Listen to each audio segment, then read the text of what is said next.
So, do you know how many lawyers feel trapped in their careers? Think about that for a moment. In our profession, where we're dedicated to helping others find justice and freedom, we often find ourselves imprisoned by our own minds. I was one of those lawyers. For over 4 decades, I worked as a trial lawyer, managing partner. I handled complex litigation and family law cases. But it wasn't until I discovered something surprising that everything changed. Our past experiences create invisible prisons that hold us back from the success we deserve. Welcome to the Free Lawyer Podcast. I'm your host, Gary Miles. Hey everybody, thank you for being here today. Hope you had a great weekend and happy Monday to you. What if I told you that the biggest thing holding you back in your legal career isn't your workload, your clients, or the legal system, but something buried deep in your past, something you may not even be aware of? Have you ever wondered why certain situations make you hesitate? Why you might struggle with perfectionism? Why imposter syndrome creeps in after years of success? You're not alone. Most lawyers carry invisible baggage from their past that unknowingly shapes our professional lives, limiting our success, increasing our stress, and robbing us of fulfillment. Today, I'm going to show you how to break free from those hidden influences, transform your legal career, and step in to the professional freedom that you truly deserve. By the end of this episode, you will have concrete strategies to identify the invisible patterns from your past that shape your legal practice, overcome perfectionism, self-doubt, and people-pleasing, and reclaim your confidence and redefine success on your own terms. I'm Gary Miles. I've been a trial lawyer, managing partner, now a coach to lawyers like you. And after 40 years in our profession, I've seen how our past experiences can shape, but also limit our potential. I've also learned that with the right mindset shift, you can free yourself from these barriers and find joy, fulfillment, and success in your career. Before we dive in, if any of this resonates with you, I'd love to invite you to a complimentary coaching call. Let's explore how you can break free and create the legal career you truly want. The link is in the description below. So, do you know how many lawyers feel trapped in their careers? Think about that for a moment. In our profession, where we're dedicated to helping others find justice and freedom, we often find ourselves imprisoned by our own minds. I was one of those lawyers. For over 4 decades, I worked as a trial lawyer, managing partner. I handled complex litigation and family law cases. But it wasn't until I discovered something surprising that everything changed. Our past experiences create invisible prisons that hold us back from the success we deserve. And today I'm going to share with you 3 powerful keys that transform my practice and can do the same for you. So let me share something personal. I'll tell you a little bit about my background and share it with you because it'll weave into what we talk about this year. When I was growing up, I was fat. I wore nerdy glasses. I was a bit of a geek. I wasn't a jock. I wasn't a cool kid. And I was very, very smart.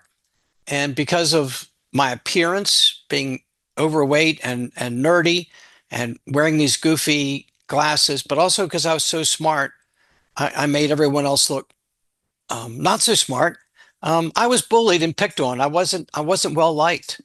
And out of that, I developed certain bad habits of perfectionism, people pleasing. I also played golf on my high school team, my college team, and I had some great successes. I had some great failures, and I learned from both.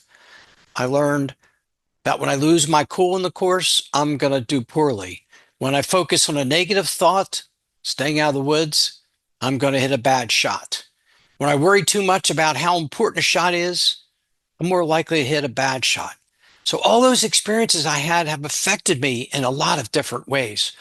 And those experiences didn't just disappear when I put on a suit and started practicing law.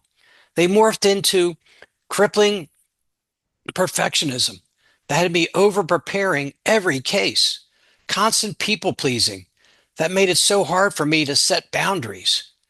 and an overlying fear that I simply wasn't good enough despite my successes. Does that sound familiar to you? If you're nodding right now, you're not alone, because these patterns, they don't vanish when we pass the bar exam. But here's what I discovered after decades of practicing and helping other lawyers. You can break free from those prisons. I'm going to share with you 3 keys to breaking free. The first is how to release the grip of perfectionism without sacrificing excellence.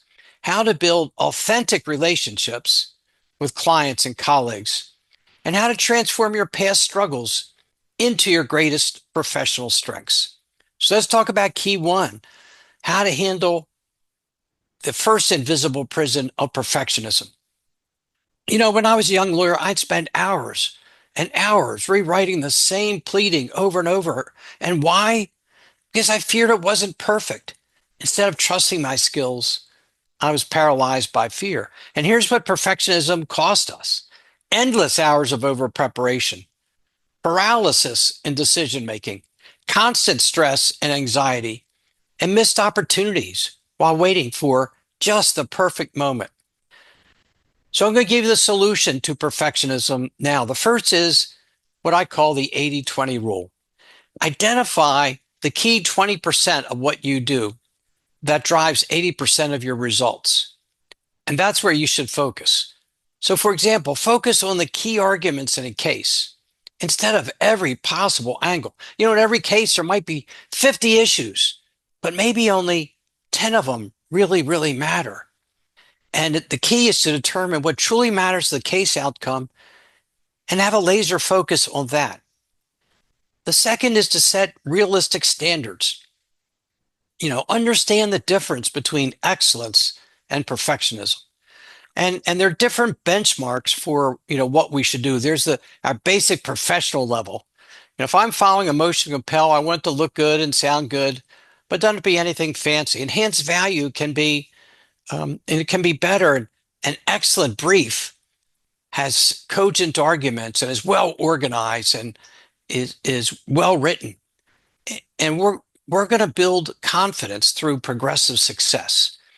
We're going to document our success. So let me give you examples of how you can set these realistic standards. First is start small. Choose some easy, simple task and set clear completion criteria. So for example, draft a routine motion to compel within, a strict time limit, say an hour, whatever is appropriate for you. And then step 2, we're going to build momentum. We're going to take on a more difficult task, but we're going to gradually reduce how much time we spend reviewing it. We'll celebrate, small victories. So for example, you have that status conference coming up. Set how much time you need to prepare for it and stick to it. And step 3, we're going to expand our comfort zone. You're going to take on challenging projects and you're going to trust your initial judgments. Write a complex brief, but with defined stopping points. And let's talk about this, which is so important. We've talked about the 80-20 standard and setting realistic standards of excellence, and understanding that something really simple doesn't have to be quite so excellent. It could be pretty basic. Put your energies into the ones that are more complicated and really matter. But the next strategy to overcoming our perfectionism is knowing what's good enough, knowing when to stop refining, knowing how to recognize diminishing returns.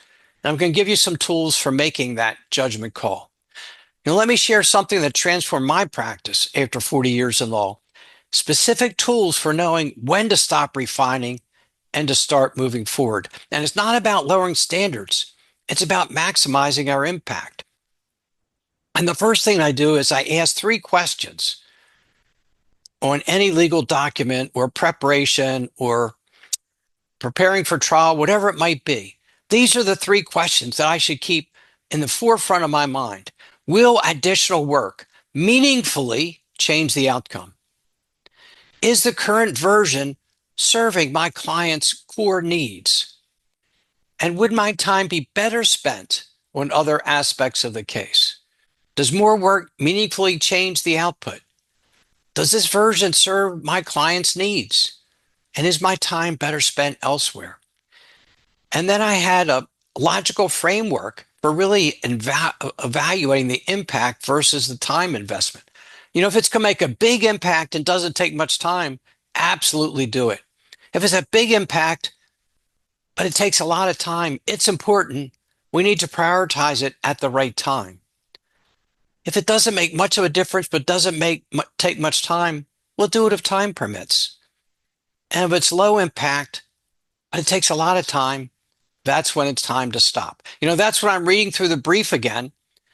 That's 30 pages long, and all I'm finding are misplaced commas and things of that nature. And then I use a diminishing returns calculator. I tried to track how much time I spent versus the improvements that were made. And when I saw that the changes were minimal, then I knew it was done. And when I got to the point when the change was less than 10%, then it was time to stop. And the other thing I would ask is about my client and how someone else would see it. Would another experienced attorney find this complete? Will the judge notice the additional refinements? And will the client truly benefit from further work? So those are the three things to look at. Those three questions that you ask: evaluate the impact versus time, calculate when the returns are less than 10%, and then ask yourself if the attorney would find it complete. Will the judge notice the refinements? Will your client benefit from still more work? And this is my basic triggers of when I decide to stop. I decide to stop when my primary arguments are clear and they're supported. My document is professionally presented. My key points are effectively communicated. Further refinements really won't change the substance of what I'm doing, and my time can be better spent serving other aspects of the case. But I'll continue working on it if key elements are missing. My issues are not clearly stated. My arguments need strengthening or improving, or critical citations are incomplete. And then what I do is I put the document down, and after 15 minutes, I come back and I look at it with fresh eyes. I make one very quick pass over it. And if no substantial changes are needed, it's done. And always consider your client. That's what matters the most. When we bill by the hour, but spending more time for minimal improvements doesn't serve our client. So ask yourself, what does the client actually need? What are they paying for in this case? And where is their money best spent? So try this today. Pick a current project you're working on, apply that 3-question test, use those decision triggers about when to stop and when continue. And when you get to that point where you say stop, then stop. The goal isn't speed, it's strategic effectiveness. Because the freedom comes not from abandoning excellence, but from recognizing when you've achieved it. That's the difference between strategic good enough and endless refinement. The second key is the people-pleasing trap. This might be the most expensive prison many lawyers find themselves in: people-pleasing. And when I say expensive, it costs us in ways you don't realize. Do you ever struggle to say no? Do you work late to make your partners happy? Do you take on extra cases just to prove your worth? Do you take clients' calls all the time, no matter what? Here's the hard truth. You're seeking constant approval will keep you trapped. And early in my career as a trial lawyer, I found myself saying yes to every client request, taking calls at all hours and adjusting my schedule to accommodate others. Does that sound familiar to you? I constantly worried about what other people thought. I hesitated to set boundaries because I was afraid of what partners or clients, how they judge me. The result, I was exhausted, overwhelmed, and always chasing approval. And that pattern nearly led to burnout until I discovered how to manage it. And these are the hidden costs of people pleasing. They're professional costs. You undervalue your service. You take on clients you shouldn't represent. You compromise your expertise. But there are personal costs too, chronic stress and anxiety. Your work-life boundaries get eroded. Your decision-making is paralyzed. And your professional fulfillment is declining. So let's talk about the people-pleasing cycle with clients. I'm sure You've experienced this yourself. It begins when your client makes an unreasonable demand. And how do we respond? Well, we feel pressure to comply with that request. So what does that cause? Our boundaries erode further. And then the client's expectations increase. Since we jumped at their beck and call last time, we'll jump even higher this time. And that cycle repeats, but not only repeats, it intensifies. So let's discuss the framework for breaking free from people pleasing. The first is to create your professional service parameters. Define your core service hours. When are you available? When are you available in emergency? What is the time a client is entitled to know to get a response from you? Set communication boundaries. What are your preferred contact methods? It's not texting all hours of the night, that's for sure. What are time frames when your client can expect a response?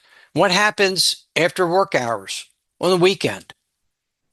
And go through the fee structure with your client. Give them a clear definition of what the fees are, when they're payable, and what value they're getting for them.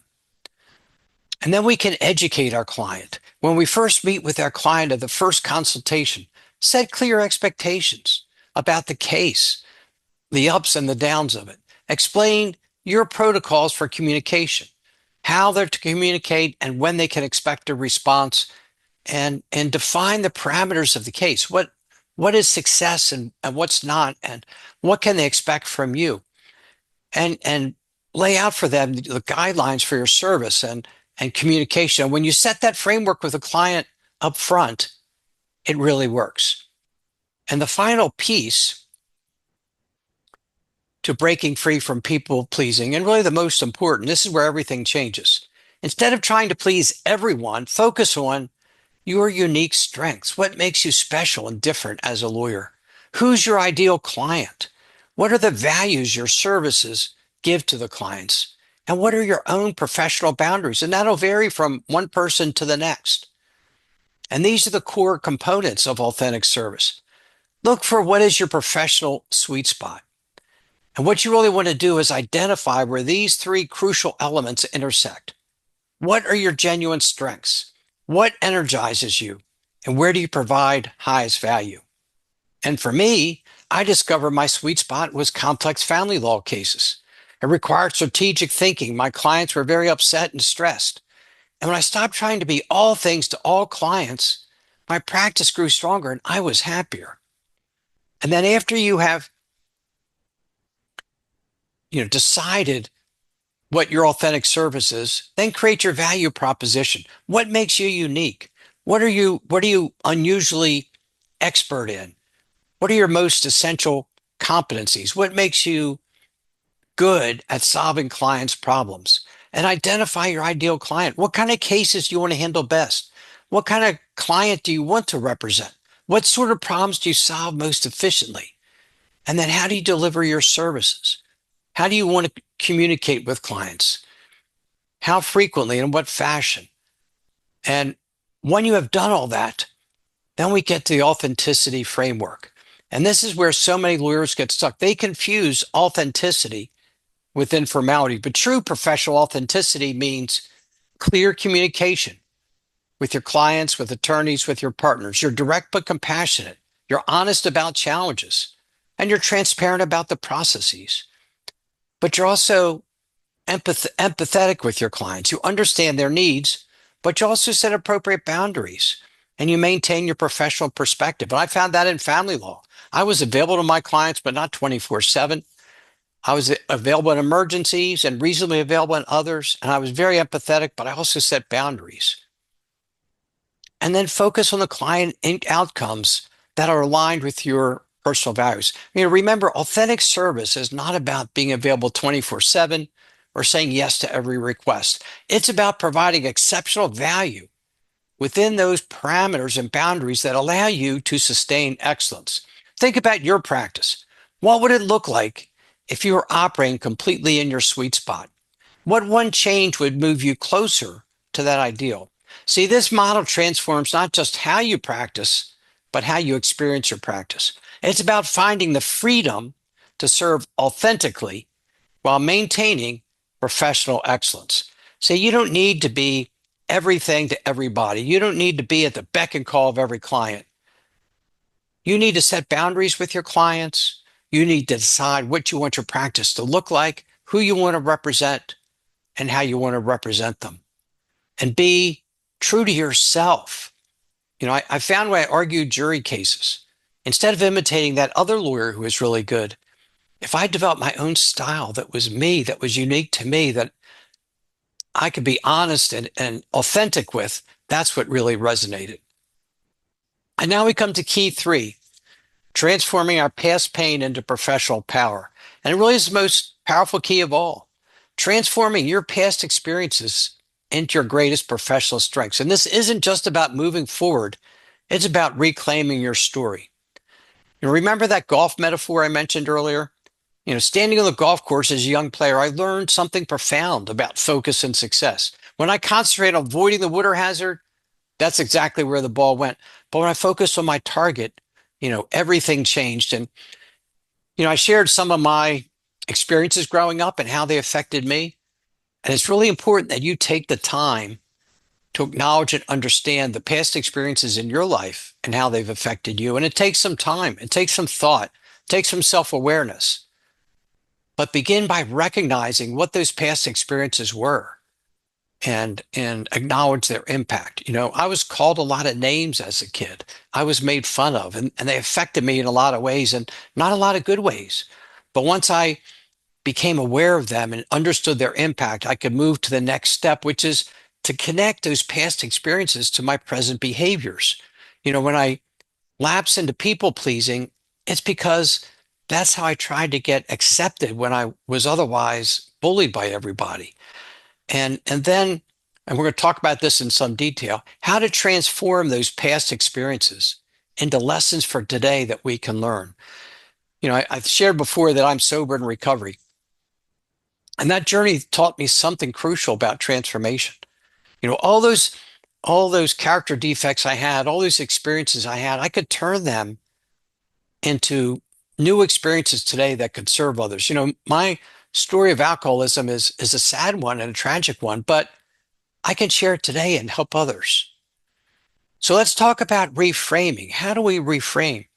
The first is to understand that challenging experience and how it affects you. When I was a nerdy kid getting bullied, it hurt. I remember crying, but I realized I developed something else out of it that was good. I became aware of other people and what their needs were because I wanted to please them. I was aware of their emotions.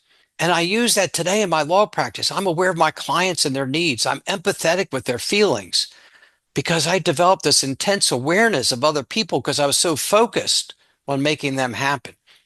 And then we're going to look at the patterns of how those past experiences affect us. What triggers them? How do we respond to those triggers? How do we cope when those experiences pop up? And then what are some growth opportunities? What skills can we learn? What insights can we gain from what happened in the past? And where the transformation happens is when we convert those past challenges to capabilities. We transform those weaknesses into strengths. And we develop unique insights. And what we have to do is to extract wisdom from our past. And it really begins with, reflecting on what happened. What happened to me? What did I learn from it? How did I grow? What skills did I learn? And how might that affect me as a lawyer today? And what values do those experiences give me? What unique perspective does it provide? And how can those experiences actually benefit my client? This isn't about dwelling on the past. It's about mining it for gold. Every challenge you faced in your past has equipped you with unique insights and capabilities. They may seem unfortunate. They may seem tragic. But what did you learn from them? What skill did you develop as a result? So, for example, when I was bullied, I became a perfectionist. That wasn't really healthy.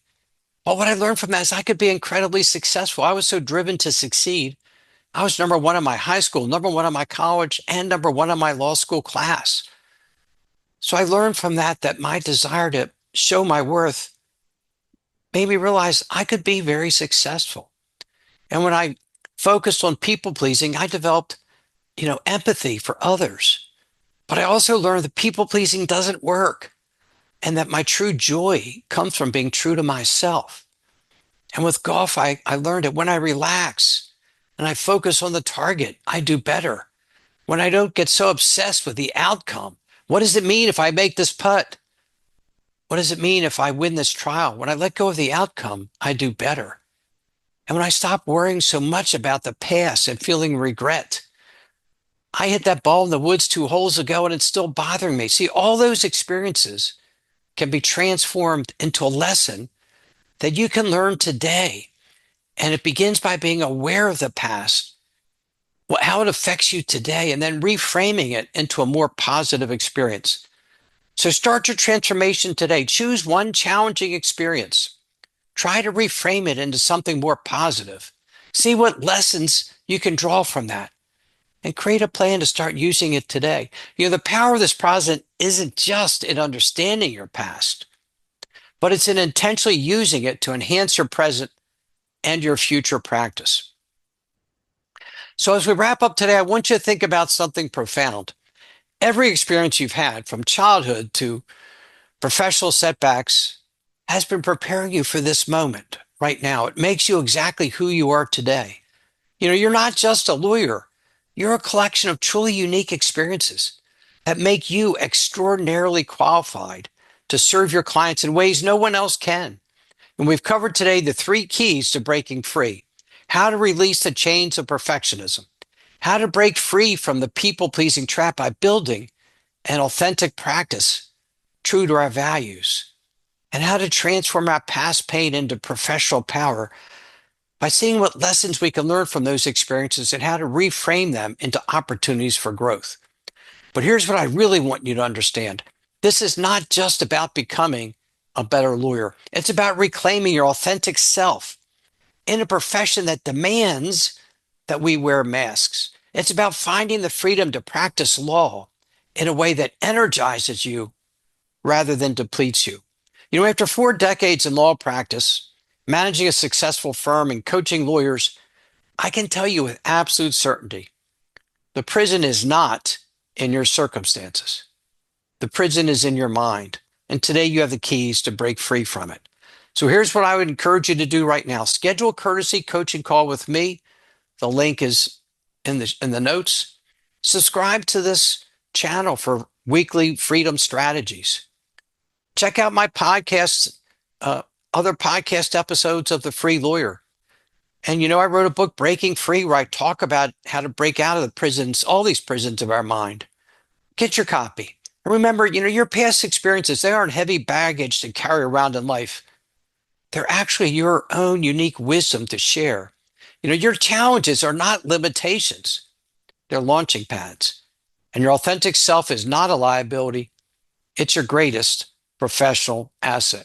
I'm Gary Miles, and I believe in your power to break free and create the legal practice you have always dreamed of. So let's take this journey together.